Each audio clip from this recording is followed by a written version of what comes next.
नमस्ते दोस्तों, मेरा नाम है शुभम और आपका स्वागत है हिस्ट्री ऑफ थिंग्स में। हिस्ट्री ऑफ थिंग्स में आज हम लोग ऐसे मुद्दे पर बात करने वाले हैं जो हम सभी के घरों से जुड़ा हुआ है। जी हाँ दोस्तों, हर घर से बच्चे स्कूल जरूर जाते हैं और स्कूल के अंदर उनको जो पढ़ाया जाता है वो बहुत ही आवश्यक होता है, क्योंकि वो उनके जीवन में काम आने वाला रहता है। तो इसी तरह से एक मुद्दा है दोस्तों, हिस्ट्री के ऊपर, जिसका आज हमारा विषय है। तो इतिहास की किताब में कई सारे हिंदू हमेशा नाराज रहते हैं कि इतिहास गलत पढ़ाया जाता है, हिंदुओं का इतिहास सही नहीं पढ़ाया जा रहा है इस बारे में। तो आज इसी तरह से एक मुद्दा हम लोगों ने लिया है।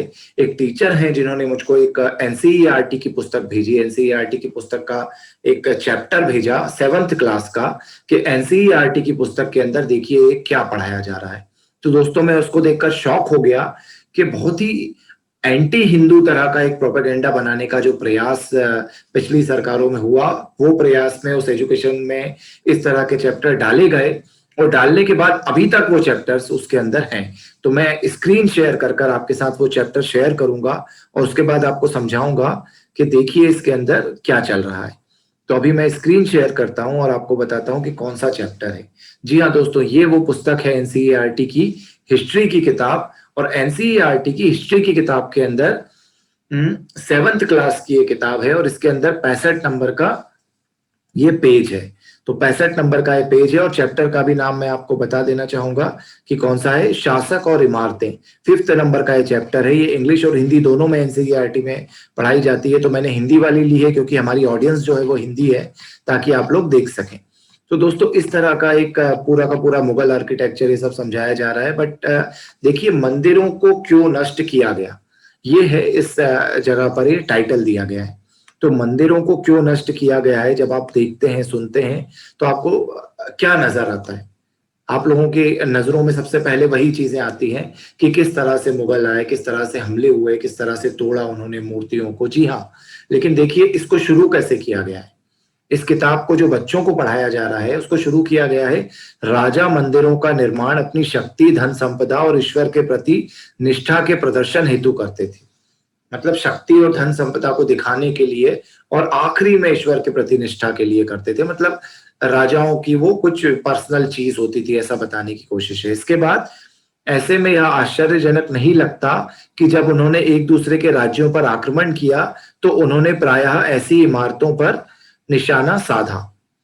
इसका मतलब ये कहना चाहते हैं कि ये बहुत ही कॉमन चीज है कि जब राज्यों पर आक्रमण हुआ तो मंदिर तोड़ डाले गए, क्योंकि मंदिर तो नॉर्मल शक्ति प्रदर्शन के लिए होते थे, तो उसको हटाने के लिए मंदिरों को तोड़ा गया। इसके बाद देखिए आगे क्या लिख रहे हैं। इसके बाद आगे की लाइन है, 9वीं शताब्दी के आरंभ से जब पांड्यन राजा श्री वल्लभ ने श्रीलंका पर आक्रमण कर राजा सेन प्रथम को पराजित किया था, उसके विषय में बौद्ध भिक्षु व इतिहासकार ने लिखा है, सारी बहुमूल्य चीजें वह ले गया। महल में रखी स्वर्ण की बनी बुद्ध की मूर्ति और विभिन्न मठों में रखी सोने की प्रतिमाओं, इन सभी को उसने जब्त कर लिया। अब देखिए इसमें मैं आपको एक चीज बताना चाहता हूं कि ये कह रहा है कि आक्रमण किया, मतलब दो राजाओं की उस समय लड़ाई हुई है। पांड्यन राजा जो थे उन्होंने जो श्री वल्लभ श्रीलंका के जो राजा थे उनके ऊपर हमला किया, तो उस समय पराजित किया उनको, उस राजा को, जो पांड्यन राजा थे उन्होंने। और पराजित करने के बाद उन्होंने लिखा है कि बहुमूल्य चीजें ले गया, रत्न से जड़ी स्वर्ण की बुद्ध की मूर्ति। तो अब आप इसमें देखेंगे कि रत्न महल में रखी स्वर्ण की जो मूर्ति बुद्ध की वो ले गए राजा। उन्होंने इसमें कहीं पर भी ये नहीं लिखा कि उन्होंने मंदिर तोड़ा, इसके अंदर कहीं पर भी ये नहीं लिखा कि उन्होंने मठ तोड़ा, इसके अंदर कहीं पर भी ये नहीं लिखा कि उन्होंने मंदिर मूर्ति को खंडित किया। लेकिन इस तरह का कोट बताया कैसे जा रहा है कि बच्चों को ये लगे कि उस राजा ने जाकर बौद्धों के ऊपर आक्रमण करके बौद्धों के सारे मंदिर मठ तोड़ दिए और उनकी मूर्तियां तोड़ दी, इस तरह का लगे, इसके लिए ये।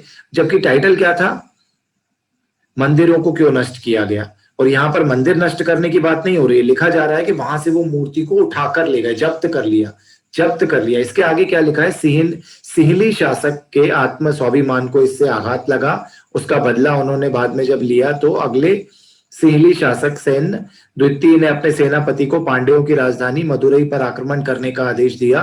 बौद्ध इतिहासकार ने लिखा है कि इस अभियान में बुद्ध की स्वर्ण मूर्ति को ढूंढ निकालने तथा वापस लाने हेतु महत्वपूर्ण प्रयास किए गए। अब देखिए इसका मतलब क्या है, इसका मतलब साफ नजर आ रहा है कि जो राजा है उस राजा ने, जो हिंदू राजा ने हमला किया था, उसने मूर्ति तोड़ी नहीं, खंडित नहीं करी, उसने ले जाकर अपने यहाँ रख दी थी, जिसको इन लोगों ने वापस जाकर ढूंढने का प्रयास किया। अब इसमें भी ये कि उसने वो ढूंढने का प्रयास करने के बाद वो उसमें मिल गई, नहीं मिली मूर्ति, या क्या हुआ उस मूर्ति का, या कहां पर थी, या ऐसी कोई कहानी थी भी या नहीं थी, ये सब इन लोगों ने छुपा दिया। तो शुरुआत ही ऐसे करी है कि हिंदू राजा ने बौद्ध पर आक्रमण किया, बौद्ध राजा ने हिंदू पर किया। तो ये हिंदू और बौद्धों की लड़ाई को बच्चों के दिमाग में बिठाने की कोशिश इस चैप्टर में की गई है। और चैप्टर का नाम क्या है? मतलब चैप्टर के अंदर जो टाइटल है, मंदिरों को क्यों नष्ट किया गया। अब मंदिरों को नष्ट करने की बात हो रही, यहाँ पर दोनों ही जगह पर हमने देखा किसी ने मंदिर नष्ट नहीं किया। दो राजाओं की लड़ाई हुई, हमले में वो मूर्ति ले गया और दूसरे राजा ने वो मूर्ति वापस लाने का प्रयास किया। मतलब मूर्ति नहीं टूटी, मंदिर मठ भी नहीं टूटे। इसके बाद आगे के बारे में जब हम आते हैं, इसी में आगे ये पढ़ा रहे हैं, इसी तरह 11वीं शताब्दी के आरंभ में जब चोल राजा प्रथम ने अपनी राजधानी में शिव मंदिर का निर्माण करवाया था, तो उसने पराजित शासकों से जब्त की गई उत्कृष्ट प्रतिमाओं से इसे भर दिया। एक अधूरी सूची में निम्न चीजें सम्मिलित थी। चालुक्यों से प्राप्त एक सूर्य पीठिका। अब इसमें भी देखिए, इसमें यह बता रहा है कि चोल राजा राजेंद्र प्रथम ने अपनी राजधानी में शिव मंदिर का निर्माण करवाया, तो जो राजा उनसे हारे थे, उनके यहां से जो वो प्रतिमाएं लाए थे, उनको उन्होंने मंदिर में स्थापित कर दिया। मतलब चालुक्यों से प्राप्त एक सूर्य पीठिका, गणेश मूर्ति, दुर्गा जी की मूर्ति, पूर्व चालुक्यों से प्राप्त नंदी मूर्ति, उड़ीसा के कलिंगों से प्राप्त भैरव शिव का एक रूप, भैरवी की प्रतिमा, तथा बंगाल से के पालों से प्राप्त काली की मूर्ति। तो यहां पर भी कहीं पर भी ये नहीं बताया गया कि उसने मंदिर तोड़ा, ये कहीं पर भी जिक्र नहीं है। आप देखिएगा, इसने राजा ने, राजेंद्र चोल ने मंदिर नहीं तोड़ा है कहीं पर भी। शिव मंदिर के निर्माण के अंदर उसने पुनः स्थापित उन मूर्तियों को किया है। उन मूर्तियों की स्थापना, मतलब जो हिंदू धर्म में होता है, प्राण प्रतिष्ठा उसने की है। तो एक भी मूर्ति का अपमान नहीं हुआ, मूर्ति नहीं तोड़ी गई। तो आपने ऊपर देखा एक राजा का जिक्र हुआ, जो हम लोगों ने देखा, पांड्यन राजा की इन लोगों ने बात की थी। उसके बाद बौद्ध राजा की इन लोगों ने सिंहली शासन की बात की थी। इन लोगों ने कहीं मूर्ति नहीं तोड़ी। इसके बाद तीसरे नंबर पर जब हम आते हैं, पराजित राजाओं की प्रतिमा लाने की बात की गई है, जहां पर राजेंद्र प्रथम चोल राजा की, तो उन्होंने भी कोई मूर्ति नहीं तोड़ी, प्राण प्रतिष्ठा करी।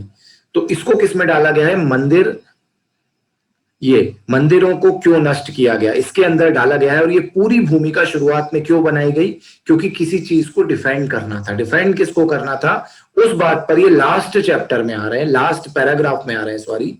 ये देखिए, अब इसके बाद ये जब सारी बात इन्होंने कर दी, इसके बाद ये लिखते हैं, गजनी का सुल्तान महमूद राजेंद्र प्रथम का समकालीन था। मतलब अब देखिए क्या बोल रहे हैं, अब ये बोल रहे हैं कि ये जो राजेंद्र प्रथम था, इसका समकालीन था गजनी का सुल्तान महमूद। और तो ये बताने की कोशिश कर रहे हैं कि इस समय काफी सारे राजा लोग आपस में लड़ रहे थे, मूर्तियां ले जा रहे थे, तो बेचारा गजनी भी आ गया। अब भारत में अपने अभियानों के दौरान उसने पराजित राजाओं के मंदिरों को अपवित्र किया। यहाँ देखिए, अपवित्र किया शब्द इन्होंने लिख दिया, जबकि उसने सारे के सारे मंदिर तोड़े थे। मंदिरों में जो एक इनका जो रिलीजन होता है, उस रिलीजन के अंदर पर्टिकुलरली लिखा गया है कि बुत परस्ती हराम है, मतलब बुत की पूजा करना हराम है। और जो बुत तोड़ता है, सबसे ज्यादा बुतें जो तोड़ता है, उसको बुत शिकन का खिताब मिलता है। तो बुत शिकन के खिताब के लिए लड़ रहा था गजनी, और सोमनाथ में तोड़ने के बाद इसे बुत शिकन मिला भी था। और मूर्ति को तोड़ने के बाद ऐसा भी कहा जाता है कि इसने उस मूर्ति को तोड़ने के बाद वहां से ले जाकर उसके टुकड़े जो थे वो मतलब पायदान में लगवा लिए थे मस्जिदों के, और नीचे जो उतरते हैं सीढ़ियां, उनमें तक लगवाए थे, ऐसा कहा जाता है, माना जाता है। तो ये देखिए आप, मतलब क्या हो रहा है यहाँ पर। इस राजा के बारे में लिखा जा रहा है, अभियानों के दौरान उसने पराजित राजाओं के मंदिरों को अपवित्र किया तथा उनके धन और मूर्तियों को लूट लिया। मूर्तियों को लूट लिया नहीं, मूर्तियों को तोड़ा था और तोड़कर टुकड़े ले जाकर अपमान करने के लिए वहां पर रखे थे। कहीं पर भी प्राण प्रतिष्ठा हुई हो या वो मूर्तियां लगाई गई हो, ऐसा कहीं देखने को नहीं मिलता। मुगल समय के हम जितने भी मंदिर देखते हैं, चाहे राम मंदिर हो या उसके अलावा जो कृष्ण भगवान का मंदिर हो, या फिर काशी विश्वनाथ का मंदिर हो, या विदिशा जहां मैं रहता हूँ वहां विजय मंदिर, बीजा मंडल जो है, उसकी मूर्तियां आप देख लीजिए। मतलब एक एक मंदिर के चेहरे को एक एक को तोड़ा गया है। तो उसको ये लोग लिख रहे हैं कि मूर्तियों को लूट लिया, तोड़ा नहीं, अपवित्र किया मंदिरों को। तो अपवित्र के अंदर बहुत सी चीजें आती हैं कि गाय का मांस काटकर उसके अंदर फेंक देते थे, तोड़ देते थे। तो ये एकमात्र ऐसा इंसिडेंस है जहां पर मंदिर टूटने की बात हो रही है इस पूरे चैप्टर में। बाकी 3-4 एग्जाम्पल मैंने आपको बताए, इस पूरे के पूरे जो हेडिंग है मंदिरों को नष्ट क्यों किया गया में। लेकिन शुरुआत कहां से हुई? शुरुआत हिंदू राजाओं से हुई। शुरुआत हुई राजा जो पांड्यन राजा थे उनसे, फिर बौद्ध राजा से हुई, फिर बौद्ध राजा के बाद राजेंद्र प्रथम को बताया गया, और लास्ट में इसको लिख दिया गया गजनी को कि राजाओं के मंदिरों को अपवित्र किया और मूर्तियों को लूट लिया। इस समय सुल्तान महमूद कोई बहुत महत्वपूर्ण शासक नहीं था, लेकिन मंदिरों को नष्ट करके, खास तौर से सोमनाथ मंदिर, उसने एक महान इस्लामिक योद्धा के रूप में श्रेय प्राप्त करने का प्रयास किया। मतलब वो महान इस्लामी योद्धा बनना चाहता था, इसलिए उसने ये तोड़े। मध्ययुगीन राजनीति, इसके बाद इसका हटा दिया गया। उसके बाद लिखा है मध्ययुगीन राजनीति संस्कृति में ज्यादातर शासक अपने राजनीतिक बल व सैनिक सफलता का प्रदर्शन पराजित शासकों के उपासना स्थलों पर आक्रमण करके और उन्हें लूट कर करते थे। अब दोस्तों एक ऐसा इंसिडेंस बताओ जहां पर महाराणा प्रताप ने मस्जिदों को तोड़कर उनकी मूर्तियों को अपने पैरों के नीचे रखा हो। शिवाजी का इंसिडेंस दिखाओ जहां पर उन्होंने मस्जिदों को तोड़कर इस तरह का कहीं कार्य किया हो। कोई क्रिश्चियनों का तोड़कर उन लोगों ने इस तरह का कार्य किया हो, या कोई हमारे इस तरह के राजाओं के इंसिडेंट नहीं। इसका बिल्कुल उल्टा दिखता है कि जो मोहम्मद बिन कासिम के समय से जो बौद्ध मठ तोड़े गए, इल्तुतमिश के समय तक, और इल्तुतमिश के अलावा जो अलाउद्दीन खिलजी था, फिर उसके बाद जो मुगल आए, फिर औरंगजेब तक, हम देखते हैं कि सारा का सारा जो तोड़ा गया वो हिंदू, बौद्ध, जैन और सिख स्ट्रक्चर को तोड़ा गया और बुत शिकन करा गया। तो ये सारा का सारा जो इस्लामिक हिस्ट्री था, इस्लामिक इन्वेजन का, वो इस किताब में छुपा दिया गया। और क्या पढ़ाया जा रहा है? सारे के सारे हिंदू, बौद्ध, सिख, जैन, पारसी और जियो यहूदी जो भी बच्चे हमारे भारत में पढ़ रहे हैं उनको, कि इस तरह से ये पूरा का पूरा मंदिरों को क्यों नष्ट किया गया। राजा मंदिरों का निर्माण अपनी शक्ति, धन संपदा और ईश्वर के प्रति निष्ठा के प्रदर्शन हेतु करते थे। तो आश्चर्यजनक नहीं है कि जब उन्होंने एक दूसरे के राज्यों पर आक्रमण किया तो उन्होंने ऐसी इमारतों पर निशाना साधा। मतलब हर कोई एक दूसरे पर कर रहा था, बहुत सारे राजा लड़ रहे थे, हिंदू बौद्ध भी एक दूसरे की मूर्ति, मंदिर तोड़ रहे थे। ये बताने का प्रयास है, लेकिन खुद भी वैसा कोई एग्जाम्पल ये नहीं दे पाए नीचे। चाहे बौद्ध भिक्षुओं का हो, जो एग्जाम्पल इन्होंने भी दिया, वो एग्जाम्पल में भी कहीं नहीं लिखा कि उन्होंने मंदिर तोड़ा या मूर्ति तोड़ी। लेकिन इन एग्जाम्पलों को इसके अंदर शामिल किया गया ताकि माइंड को डाइवर्ट किया जाए, साइकोलॉजी को हिंदू छात्रों की जो है वो डाइवर्ट किया जाए, और वो माइंड इस ओर ना जाए कि जो मुगल हमलावरों ने किया। तो इस तरह से हमारे हिस्ट्री के अंदर इन लोगों ने चेंजेस करे और ये बच्चों को पढ़ाया जा रहा है। और लास्ट में आप देखिए क्वेश्चन क्या पूछा जा रहा है जिसको डिफेंड किया जाएगा कि राजेंद्र प्रथम तथा महमूद गजनवी की नीतियां किन रूपों में समकालीन समय की देन थी और किन रूपों में ये एक दूसरे से भिन्न थी। मतलब समकालीन समय में थे दोनों, समकालीन समय में दोनों ने एक दूसरे पर हमला किया था, अलग अलग राज्यों पर हमला किया था, दोनों ने मूर्तियां तोड़ी थी। तो ये बराबरी की बात है। ऐसा है, मंदिरों पर हमला सब करते थे, तो बच्चों के दिमागों में डाला जाता है, बच्चों के माइंड में, साइकोलॉजी में सेट किया जाता है, उनके दिमाग में जानबूझकर ये भरा जाता है कि हिंदू राजा जो थे वो भी कट्टर थे और बौद्ध राजा कट्टर थे और ये इस्लामिक इन्वेजन तो कुछ नहीं था। तो इस तरह का झूठ पढ़ाने के पीछे क्या लॉजिक है?